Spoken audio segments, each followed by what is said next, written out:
के कारणले आउँछ डन्डीफोर र कसरी जोगिने? दर्शक महानुभाव नमस्कार। समाचार पार्टी हेल्थ अन्तर्गत आजको यो श्रृङ्खलामा यहाँलाई स्वागत छ। आज हामी डन्डीफोर के कारणले आउँछ र कसरी जोगिन सकिन्छ भन्ने विषयवस्तुमा हामी हेल्थ टिप्स प्रस्तुत गर्छौं।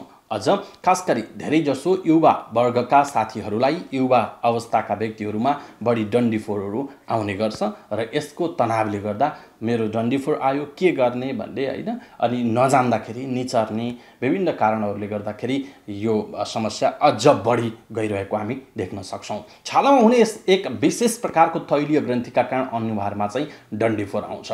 यो ग्रन्थीले एक प्रकारको जुन चिल्लो पदार्थ छ त्यो पैदा गर्छ र छालालाई प्राकृतिक रूपमै कोमल राख्न सहयोग गर्छ। युवा अवस्थामा हर्मोनमा हुने असन्तुलनले छालामा हुने तैलीय ग्रन्थीलाई उत्तेजित पारिदिन्छ, जसलाई बढी प्रभाव पार्छ उसैलाई बढी डन्डीफोरले सताएको हामी पाउन सक्छौं। प्रभाव स्वरूप सुरुमा हल्का दाग धब्बा जस्तो देखिन थाल्छ, साथसाथै धेरै चिल्लोका कारण रौँका छिद्रहरू पनि चौडा हुन थाल्छन्। बिस्तारै दागहरू गाढा हुन थाल्छ। यसले रौँको छिद्र बन्द गरिदिएपछि छिद्रकै मुखमा गाढा दाग कडा आवरणमा देखिन्छ। यसलाई व्हाइट हेड भनेर भनिन्छ। व्हाइट हेड हावाको सम्पर्कमा गएर अक्सिजनसँग संसर्ग हुँदा कालो हुन थाल्छ। यसले आसपासको छालाको तन्तुलाई विकार उत्पन्न गरेर पीडा पैदा गर्छ।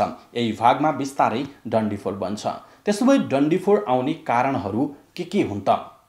पहिलो हो हर्मोनमा परिवर्तन तथा खराबी, अनियमित महिनावारी, त्यस्तै गरी खराब खानपान, तनाव र अनिन्द्रा, उत्तेजना, क्रोध र भय, शरीरको फोहोर पसिनाका माध्यमबाट छाला हुँदै बाहिरिनु, लामो समयसम्म कब्जियत। के गर्दा राम्रो हुन्छ त? अनुहार हरदम सफा राख्ने, किनभने धुलो जमेर छालाको छिद्रमा डन्डीफोर निम्तन नपाओस्। सादा पानीले दिनमा 5-6 पटक अनुहार पखाल्नु राम्रो हुन्छ। डन्डीफोर देख्नुहुन्न, निचोरिहाल्ने धेरैको बानी हुन्छ है। यो एकदम गलत काम हो। डन्डीफोर नछुनु नै ठीक हुन्छ। नीम, घिउकुमारी जस्ता जडीबुटीको फेस प्याकले अनुहार धुँदा डन्डीफोर चाँडो निको हुन्छ र थप आउन पनि रोक्छ।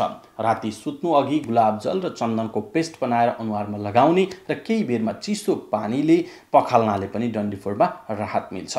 आज हामीले यहाँहरूलाई डन्डीफोर के कारणले आउँछ र जोगिन के गर्ने भनेर यो छोटो तर अत्यन्त महत्त्वपूर्ण हेल्थ टिप्स प्रस्तुत गर्यौं। आजको हेल्थ टिप्स तपाईलाई कस्तो लाग्यो? आफ्नो कुरा तलको कमेन्ट बक्समा कमेन्ट गर्नुहोला। सबै नेपालीहरू माझ पुर्याउनका लागि हेल्थ टिप्स आफ्नो फेसबुक, ट्विटर लगायतका सामाजिक सञ्जालमा पनि सेयर गर्न सक्नुहुनेछ।